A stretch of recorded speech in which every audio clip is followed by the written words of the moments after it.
Hello viewers, आज हम CrPC के आगे के सेक्शन डिस्कस करेंगे।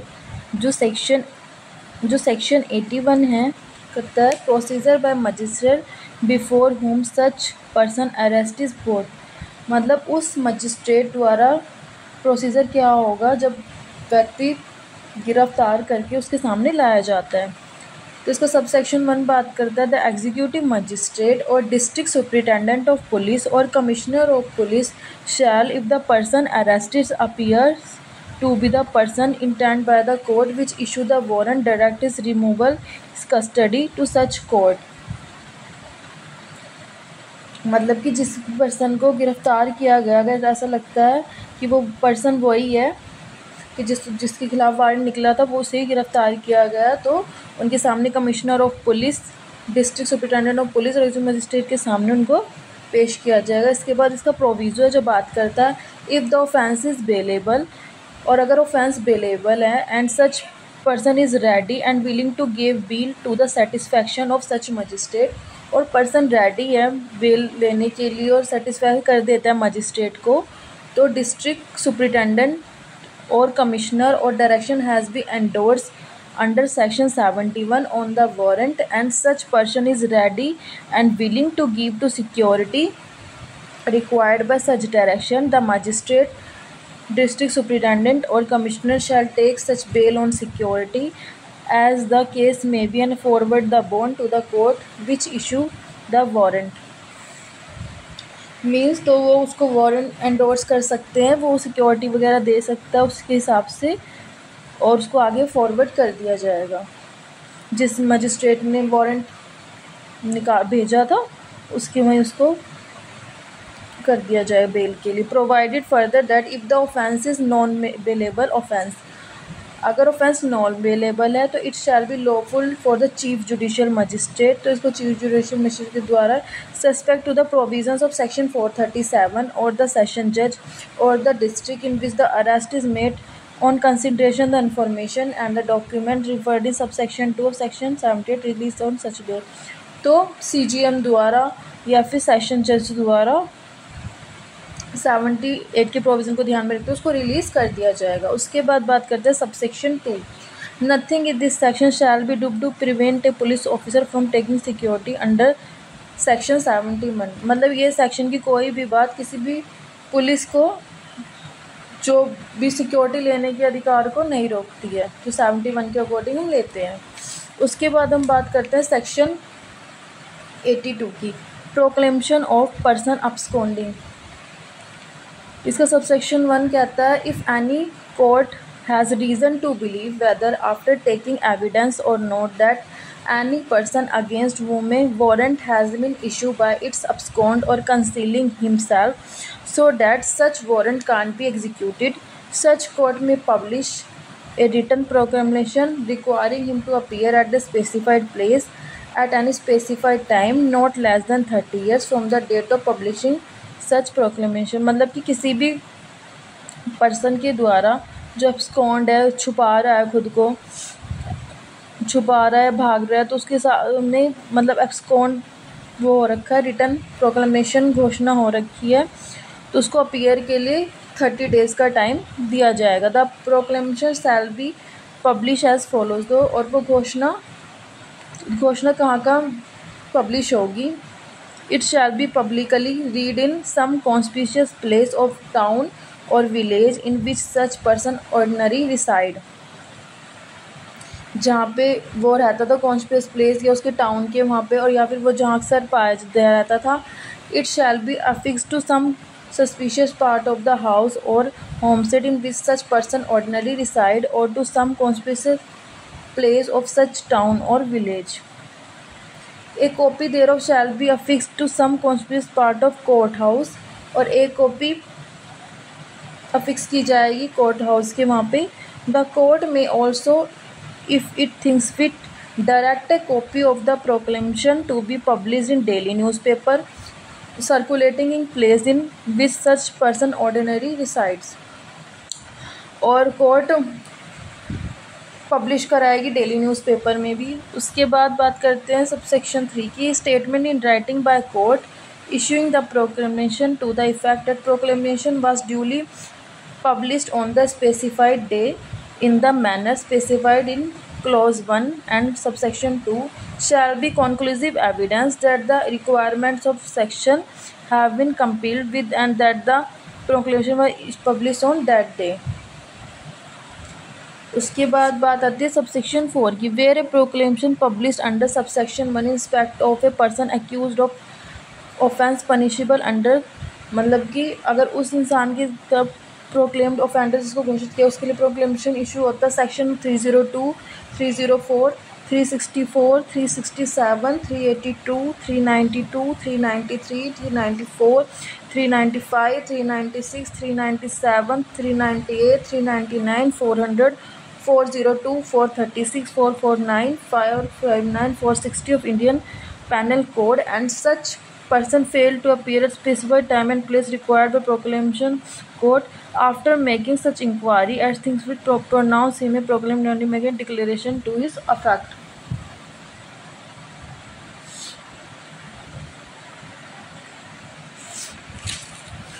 उसके बाद हम बात करते हैं सेक्शन 83 की, attachment of person property of person absconding, कि मतलब उसकी प्रॉपर्टी कैसे अटैच की जाएगी जो पर्सन फरार है. The court issuing A proclamation under section 82 में उन्होंने प्रोक्लेमेशन सेक्शन कर दिया, मतलब इशू कर दिया. उसके बाद reason to be recording in writing, और उसको राइटिंग में रिकॉर्ड किया जाएगा at any time after the issue of the proclamation. Order and attach of any property movable or immovable or both belong to the proclaimed offender, मतलब कि offender की चाहे movable property है इमूवेबल प्रॉपर्टी है किसी भी तरह की प्रॉपर्टी अटैच की जाएगी. प्रोविज़ो कहता है that where at any time of issue of proclamation the court is satisfied by affidavit और otherwise that the person in relation to whom the proclaimed is to be issue. मतलब कि अगर ये लगता है कि जो बंदे को हमने प्रोक्लेमेशन ऑफेंडर घोषित किया है और जिससे लगता है कि उसमें जैसे कि किसी को हमने at any time issue proclamation the court is satisfy करता था affidavit otherwise that person in relation to whom the proclaimed is issue किया है हमने, तो हमें लगता है कि इस अबाउट टू डिस्पोजल वूल और any part of his property, कि वो अपनी किसी प्रॉपर्टी को या किसी पार्ट को बेचने वाला है. Is about to remove the whole और any part of his property from the local jurisdiction of the court, या फिर अपनी पूरी प्रॉपर्टी को या फिर किसी पार्ट उस प्रॉपर्टी के अपनी जुडिक्शन से बाहर करने वाला है. It may order the attachment simultaneously with the issue of proclamation, तो वह प्रोक्लेमेशन जारी करने के साथ ही जब ऑफेंडर प्रोक्लेम जारी हुआ है ना तभी अटैचमेंट का भी आदेश कोर्ट दे देगी, अगर कोर्ट को लगता है कि वो किसी पार्ट को या प्रॉपर्टी को हटा रहा है या डिस्पोज ऑफ कर रहा है. उसके बाद सबसेक्शन 2 बात करते हैं such order shall authorise the attachment of any property. इस सच ऑर्डर शैल ऑथोराइज कर सकते हैं अटैचमेंट कर सकते हैं प्रॉपर्टी का belonging to such person within the district in which is made and it shall authorise the attachment of property belonging to such person without such district when endorsed by district magistrate within whose district and property is situated. Means जहाँ पे ये जो भी order है उसमें दिया जाता है कि उस व्यक्ति किसी भी संपत्ति की कुर्की मतलब अटैचमेंट हो करेगा तो ज़िले के बाहर कि उस व्यक्ति की किसी संपत्ति की कुर्की तब प्रकृतिक होगी जब वह उस जिला मजिस्ट्रेट द्वारा जिसके ज़िले में संपत्ति स्थित है कर दिया जाएगा, मतलब उसके जो रूल रेगुलेशन के हिसाब से उस प्रॉपर्टी को माना जाए तभी उस एरिया में वो प्रॉपर्टी मानी जाएगी. उसके बाद बात करते हैं subsection 3, if the property order to be attach is a डेब्ट or other movable property the attachment under this section shall be, यदि जो प्रॉपर्टी का ऑर्डर है और जो प्रॉपर्टी अटैच करने के लिए दिए अगर वो डेब्ट में है और मूवेबल प्रॉपर्टी है तो उसको बाय सीज किया जाएगा, बाय अपॉइंटमेंट किया जाएगा रिसीवर का, by an order in writing prohibiting the delivery of such property और द प्रोक्लेम्ड पर्सन और any one on his behalf by all और any two of such method as the court thinks fit. और इसका clause 4 बात subsection 4 बात if the property order to be attached is immovable, अगर property immovable है अगर तो हमने पढ़ा था अगर मूवेबल है तो वो सीज करेंगे, अपॉइंट करेंगे रिसीवर। अगर property immovable, the attachment under this section shall in the case of land paying revenue to the state government be made through the collector of district in which the land is situate in the all cases. मतलब कि अगर property हमारी immovable है तो जो भी उस ज़िले के कलेक्टर वगैरह होंगे उसके माध्यम से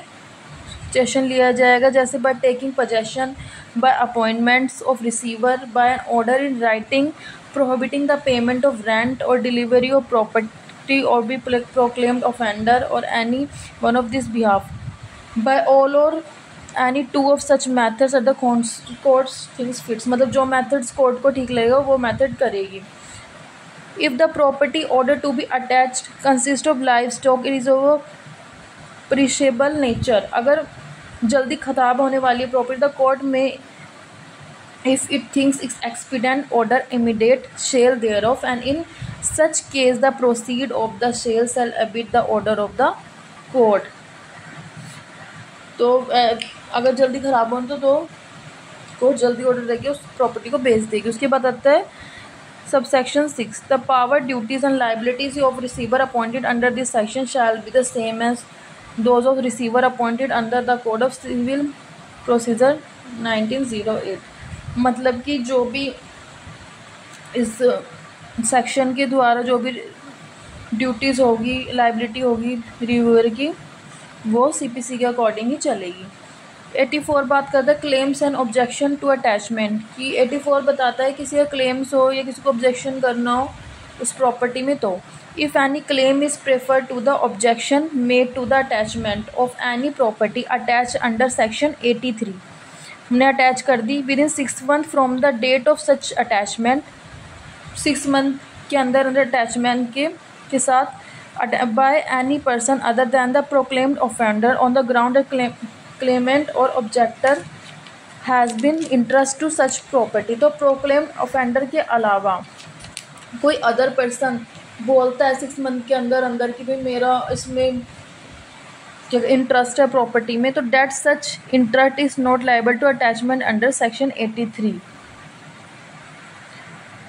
तो उसको 83 के अकॉर्डिंग नहीं किया जाता, द ऑब्जेक्शन वो उसको 83 के अकॉर्डिंग पर नहीं किया जा सकता। तो the claim or objection shall B inquired into the may be allowed और डिसअलाउड इन फुल और इन पार्ट। तो उसको उसके क्लेम को या तो पूर्ण या रूप से मंजूर भी कर सकते हैं, बिना मंजूर भी कर सकते हैं। Provided that any claim preferred an objection made within the period allowed by this subsection में in event of that of the claimant और ऑब्जेक्टर भी continue by his legal representative. मतलब कि अगर कोई भी बंदा है जिसको क्लेम कर रहा है वो उस प्रॉपर्टी में प्रोक्लेम्ड ऑफेंडर को छोड़ते हुए, तो अगर उसकी डेथ हो गई है तो कंटिन्यू उसका लीगल रिप्रेजेंटेटिव कर सकता है। उसके बाद बात करें subsection 2, claim or objection under subsection 1 में बी प्रेफर्ड और made in the claim by which the order or attachment is issued or if the claim or objection is respect of property attached under an order endorse under subsection 2 of section 83 in court of chief judicial magistrate of district in with the attachment is made. मतलब कि इसका subsection 2 बोलता है कि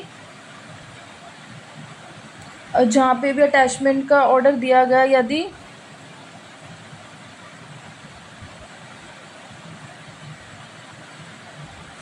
attachment का दिया गया order जहाँ पे भी अटैच की जाएगी वो प्रॉपर्टी सबसेक्शन 2 ऑफ 83 के अकॉर्डिंग, तो वो CGM ऑफ डिस्ट्रिक्ट के कोर्ट में हो सकती है। उसके बाद बात करते हैं subsection 3, every such claim or objection shall be inquiry into by the court in which is preferred और मेड। मतलब कोई भी सच क्लेम है और ऑब्जेक्शन है शैल बी इंक्वायरी की जाएगी इनकी के द्वारा, provided that if the preferred और made in the court of chief judicial magistrate he may make it over और disposal to any magistrate subordinate to him. मतलब अगर कि ऑर्डर दिए हैं CGM ने तो वो मेड ओवर कर सकता है, डिस्पोजल करा सकता है अपने भी किसी सबऑर्डिनेट कोर्ट के द्वारा। उसके बाद सब सेक्शन 4 बात करता है any person whose claim or objection has been disallowed. अगर किसी क्लेम है वो डिसअलाउ कर जाते हैं फुल और एनी पार्ट, पूरे या फिर आधे किसी या फिर उनका कोई पार्ट अंडर सबसेक्शन 1 में within a period for 1 year from the date of such order, तो 1 साल, उस ऑर्डर के 1 साल तक के पीरियड तक institute a suit to establish to right which he claim in respect of property in dispute. तो वो 1 साल के अंदर तक इंस्टीट्यूट कर सकते हैं इंस्टीट्यूट और अपने राइट को इस्टेब्लिश कर सकते हैं which claim in respect of property in dispute but subject to the result of such suit it if any the orders can be conclusive. किंतु वे आदेश ऐसे बात की यदि कोई तो वो कॉन्क्लूसिव होगा। मतलब कि क्लेम है उसको डिसअलाउ कर दिया तो 1 ईयर के अंदर वो सूट इंस्टीट्यूट कर सकते हो, जो भी फैसला आएगा वो कॉन्क्लूसिव नेचर का आएगा। उसके बाद हम बात करते हैं सेक्शन 85 की, जो बात करता है release sale restoration of attachment. If the proclaimed person appear within the time specified in proclamation, the court shall make an order releasing the property from the attachment। इसमें क्या हो रहा है, जो 85 में बताता है उसमें बताता है कि जो प्रोक्लेम्ड पर्सन है वो अपीयर हो गया टाइम पे, तो कोर्ट क्या करेगी, रिलीज़ कर देगी उसकी प्रॉपर्टी अटैचमेंट से। उसके बाद सब सेक्शन 2 बात करता है if the proclaimed person does not appear with in the time, अगर प्रोक्लेम्ड ऑफेंडर नहीं हुआ टाइम पे, आया ही नहीं, अपीयर ही नहीं हुआ, the property under the attachment shall be the disposal of the state government, तो डिस्पोजल की जाएगी स्टेट गवर्नमेंट के द्वारा, but it shall not be sold until the expiration of 6 months from the date of attachment.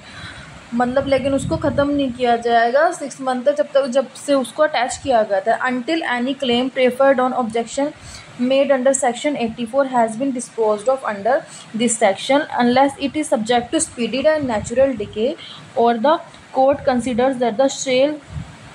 would be benefit for owner, in either which cases the court may cause to be sold whenever it thinks fit। मतलब कि अगर ये लगता है कि natural decay की property है, speedy जल्दी ख़राब हो जाएगी, ऐसा कुछ चीज़ें हैं,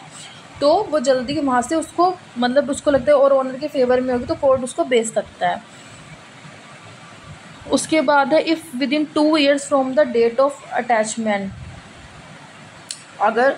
जब अटैचमेंट की गई थी वहाँ से 2 साल तक एनी पर्सन हुज प्रॉपर्टीज़ और has been at the disposal of state government, और मतलब तब से डिस्पोज कर देते state government under subsection 2 appear voluntary और apprehended and brought before the court by whose order the property were attached or the court to be such court is subordinate and proved to be satisfaction of such court that he did not abscond or conceal himself for purpose to avoid execution of warrant, and that he had not notice for proclamation to unable to attend within the time specified in such property, if the same been sold, the not proceed of sale, if part only thereof has been sold,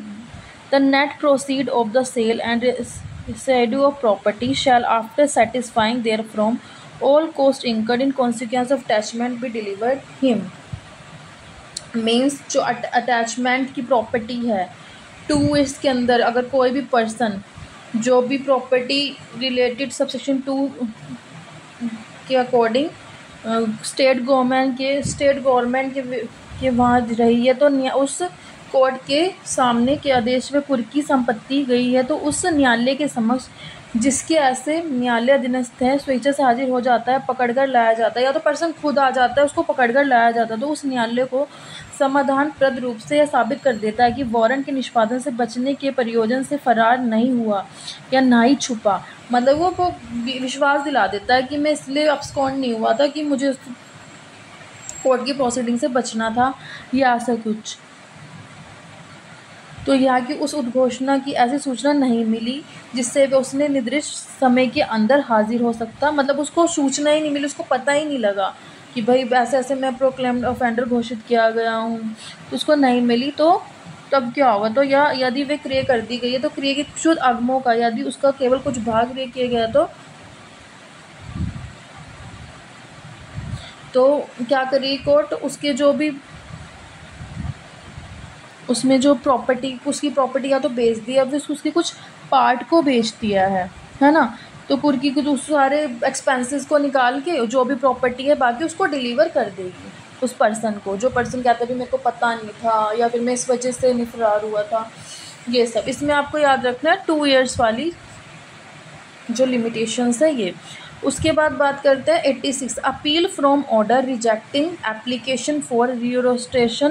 restoration of attachment property any person referred to the subsection 3 of section 85 who is aggrieved, अगर कोई aggrieved by refusal to delivery property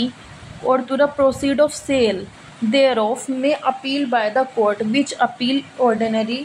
he from the sentence of first mentioned court। Section 85 की subsection 3 में कोई व्यक्ति जो मतलब कोई भी पर्सन जो प्रॉपर्टी या उसके सेल के परिधान से इनकार कि मतलब अपील करता है कि मना करता है कि भाई नहीं बेचनी है, तो इतनी बात करता है वो। उसके बाद मतलब 86 सिर्फ इतनी बात करता है कि मतलब मना करता है, तो उसके खिलाफ मतलब यहाँ पे अपील का प्रोविजंस दिया गया है। 87 बात करता है issue of warrant in lieu of और एडिशनल टू समन, समन के स्थान पर या उसके अतिरिक्त वारंट का जारी किया जाना। समटाइम समन के स्थान पर वारंट भी जारी किया जाता है। ये बात करते हैं सेक्शन 87 ए कोर्ट में in any case in which is empowered by this code to issue a summon for a appearance of any person, मतलब कि समन इशू किए जाते हैं पर्सन को अपीयरेंस के, मतलब ए कोर्ट में इन the case in which is empowered by this court, ये जो कोर्ट है वो एम्पावर करती है पर्सन, मतलब कि इस कोर्ट के द्वारा issue a summon for the appearance of person कि उसको आने के लिए समन करती है। After recording its reason in writing a warrant for arrest, और रिकॉर्डिंग कर लेती है उसके बाद वारंट निकालती है अरेस्ट के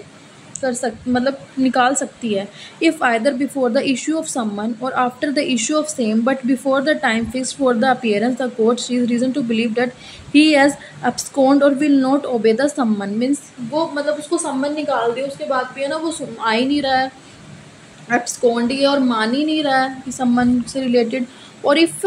at such time he failed to appear at the summon is proved to have been duly served in time to admit of its appearing in accordance therewith and no reasonable excuse is offered for such failure, मतलब कि वो if वह ऐसे समय पर हाजिर होने में मतलब हाजिर नहीं फेल है अपीयर होने में, आ ही नहीं रहा, summon is prove to have been duly serve to time, summon time से जा रहे हैं और वो आ नहीं रहा है, बिना रीज़नेबल एक्सक्यूज़ भी नहीं दे रहा है, कोई रीज़नेबल एक्सक्यूज़ ही नहीं है कि कुछ रीज़नेबल एक्सक्यूज़ हो, तो इस टाइम पे कोर्ट वो समन के स्थान पे वारंट इशू कर सकती है। उसके बाद सेक्शन 88 बात करते हैं power to take bond for appearance,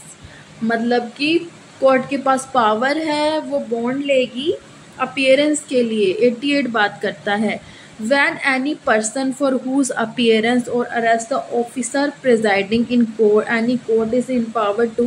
issue a summon or warrant in present in such court, such officer may require such person to execute a bond with or without sureties for his appearance in such court or any other court to which the case may be transferred for trial।